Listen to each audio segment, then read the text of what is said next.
Hello and welcome to the Daily Space for today, January 31st, 2019.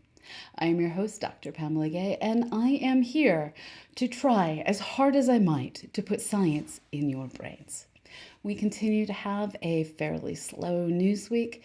Everyone is still recovering from the government shutdown, and it's looking like it could take months for everything to fully recover, if fully recover is a thing. But science is slowly starting to emerge, and one of today's top story actually comes from my institution where I'm sitting in a very boring room right now, and that's the Planetary Science Institute. And the room I'm sitting in is supposed to be boring. It's the visiting scientist office, so they just don't decorate it. Anyways, that's too much information. I'm going to move on to the science. So in today's top story, I bring you news from Io. And the science that I'm talking about wasn't done with a great space-based spacecraft such as the one that took the image I'm showing you on the screen. Rather, it's data that was taken with an off-the-shelf 16-inch telescope that looked very boring, so I'm not showing you that picture. Now, the key to the science has nothing to do with that 16-inch telescope. It has everything to do with what that 16-inch telescope could see. And that was fresh sodium on the surface of Io. Astronomers have long been trying to figure out how exactly do we observe and figure out exactly when Io's volcanoes are and aren't going off.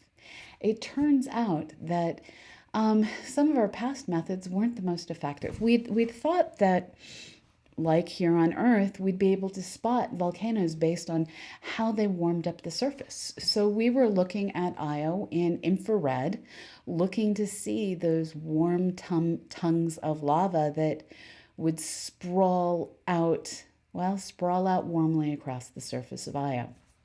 It turns out there's so much other stuff going on that really wasn't the best way to go about it. Instead, a scientist working here at the Planetary Science Institute, this is Jeff Morgenthaler, who's a senior scientist, he figured out that by looking at how sodium interacts in the region around Io and the brightness of sodium on Io, so you take a telescope, you put a filter on it that allows you to specifically see that frequency of light that is given off when sodium is present. It's kind of like only seeing in the world in the color of the local neon sign down at the bar. Well, he looked at the universe specifically in the color of sodium instead of neon, which sodium works the same way. And by looking specifically at the color of sodium, he was able to see a brightening occur that seems to be marking this is when an eruption is occurring. Now, exactly what we do with this information, well, it's cool. It tells us more. It gets us to understand just how much volcanism is taking place on this distant moon. And now we get to look and understand these eruptions a bit more effectively. Now, in today's other news, we have a system of a galaxy hiding unseen until now. Astronomers using the Hubble Space Telescope had been observing a local globular cluster that is orbiting around our own Milky Way system. They were looking at white dwarfs, they were trying to understand the stellar evolution, doing all the normal things that stellar astronomers do. And when they took their images, one of which I show here on your screen, they noted that between the stars in the globular cluster, those are the bright stars you see widely spaced in this image, there was a tight cluster of fainter, more distant stars. So let me point to this as best I can on your screen. So right in here in this upper left, there is an elongated ellipse of stars. That ellipse of stars is, despite the fact that it's not a sphere, what we refer to as a dwarf spheroidal galaxy. This particular dwarf spheroidal galaxy is only about 3,000 light years long on its longest axis. It is hiding out behind a globular cluster, meaning we had a galaxy in our local group that we never knew about just because of a chance alignment of systems. Well, now we know about it. It's a few million years away from our own Milky Way galaxy. And it's always amazing that no matter how much we think we know about our local neighborhood, there are always surprises waiting to be seen.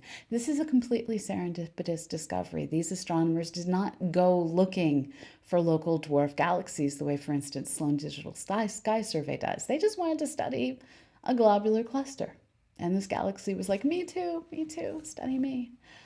So this is just a small fraction of the size of the Milky Way. But what makes it so interesting is this system is estimated to be roughly 13 billion years old. This means that this dwarf galaxy is a living fossil of the earliest days of our universe. Its stars are made of the gas that was let free by that first generation of stars.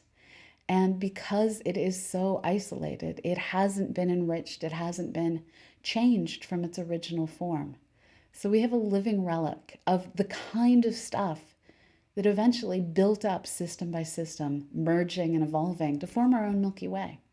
This is like that chocolate chip that escapes the batter and sits on your counter going, "Hi, I am just chocolate." Except in this case, it's just stars, just unadulterated, not particularly tasty stars. So that is all the science I have for today. I will now go ahead and I will take your questions. Go ahead and please at me in the chat, if you will, as CosmoQuest X. And while you get those questions typed in, this is a reminder that this Twitch channel is part of CosmoQuest.org. We are your place to learn, and when we're done updating our software, do science. Part of the reason that I'm out here in Tucson this week is to find new research projects that you can be part of in the future. And we are here because of you. And I just want to say thank you, that thanks to your donations, the science will go on. So thank you. CosmoQuest is a production of the Planetary Science Institute, working in collaboration with Ward Beecher Planetarium. So I'm going to see what questions you have. Hanny is asking, could we learn about quasars from this new galaxy? No. So quasars are very specifically massive black holes in distant massive galaxies that are in the process of feeding on gas and dust.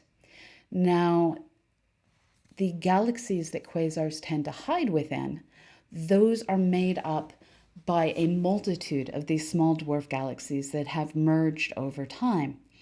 But the quasar itself, its physics don't have anything to do with the origin story of that material. So it's just cool. It's just cool. So let's see. Larry is saying, good timing to miss the polar vortex. Yes, I actually kind of have survivor guilt. I arrived here in Tucson where it is a temperature I'm not going to mention, just in time for minus 25-degree wind chills to hit St. Louis.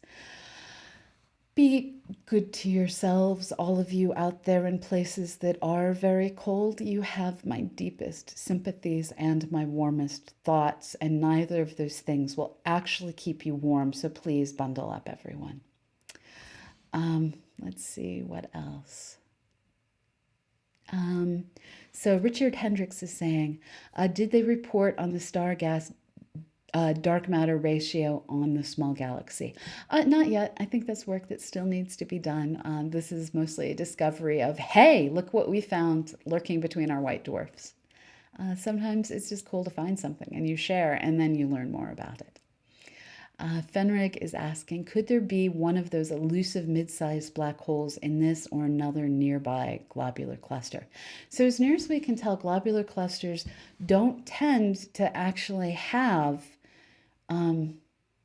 black holes. There's still debate on this. There's people who think they see hints of it, but in general, there's nothing conclusive. So I'm going to say probably not.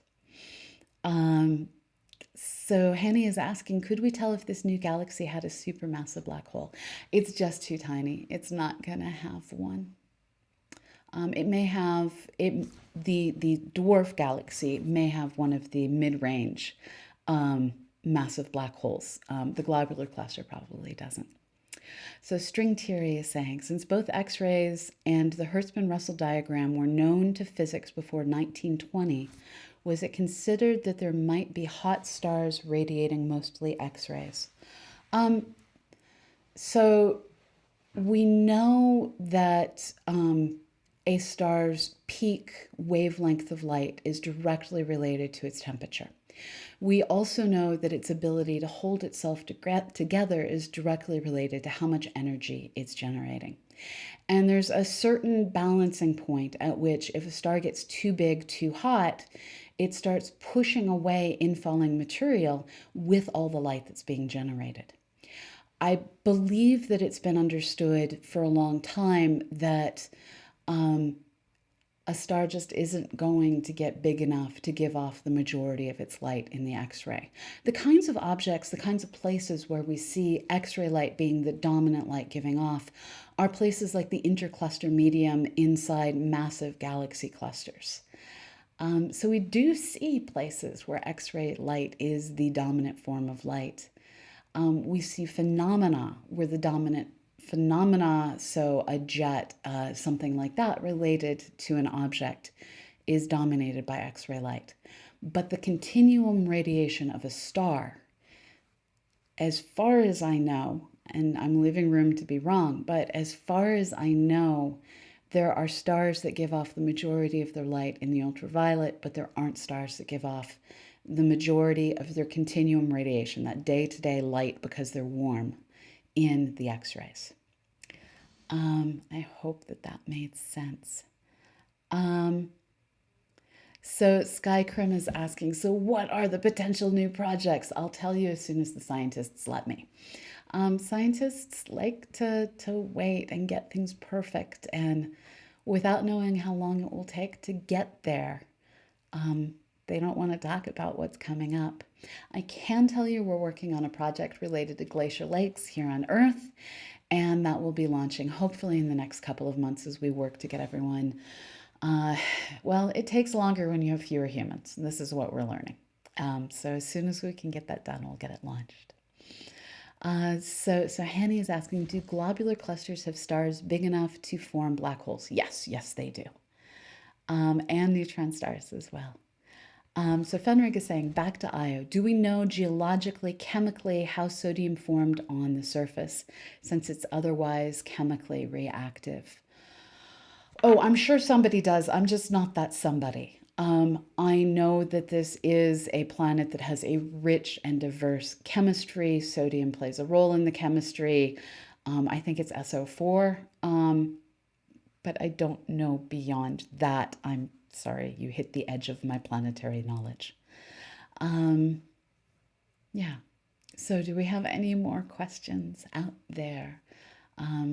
We will be coming to you tomorrow once again, and tomorrow afternoon we are going to be recording live over on YouTube an episode of Astronomy Cast. And this week's topic is, what is a polar vortex and why is it trying to kill me? That's not exactly our title, but that's pretty much what we're going to talk about. So we're going to be explaining this polar vortex phenomena so that we can all understand where the suffering originates. Beyond that, I will be flying home Saturday. Sunday afternoon, there will be Astronomy Cast office hours. There will be painting if all goes well, and story time will be returning. So we've got lots of good content. Lots of good people. Check it all out, and I hope to see you in all the different things we're doing. Yes, Michael, we actually brought that up in the chat when we were like, let's discuss polar vortices. Michael wants polar vortices was indeed the first response that came out of that. Yeah. So Larry, I just don't know enough about the sodium. I'm sorry. So Henny is asking, could the fast radio bursts that they're finding be the birth and death of POP3 stars? I don't think so. So POP3 stars are the most metal-poor stars in our solar system. That isn't one of the theories that I've heard. I'm struggling at the moment to recall the other things that have been used to try and explain this, but that isn't one of the things that's coming to mind. I clearly need more coffee. So, other questions. As a reminder, we are here thanks to you. Your subscriptions sustain us. Every bit really matters, and we want to give back as well. So we've created a Patreon over at patreon.com/CosmoQuestX. And your support on Patreon will start to give you added access to different features, materials, content, and your subscription here gets you access to emotes, and I'm going to be working on creating additional emotes over time. So however you support us, we don't care. We're grateful no matter how you choose to support us. So thank you for allowing us to still be here and keep bringing you the science. Now, I'm not seeing any more questions coming in, and I have content I need to be off creating. So I'm going to wander off, make myself a caffeinated beverage, and I will be working to make sure that CosmoQuest keeps sciencing on. Thank you for being here. I am going to roll the credits, and after I roll the credits, I will be raiding over to somebody. Let me see if I can find someone. Thank you so much, Albel, for the bits. Thank you. Thank you so much. So I'm looking to see who exactly is out there that I might be able to raid. It's not suggesting anyone. I believe that Oh Bother is on again.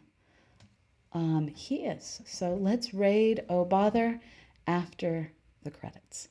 So wherever you are in the world, have a fabulous morning, evening, afternoon. Stay warm. I'd normally tell you to go outside and look up. Only do that if the sky is clear and the temperatures are amenable. So take care of one another, check on one another, and stay warm. And I will see you on the other side. Bye-bye.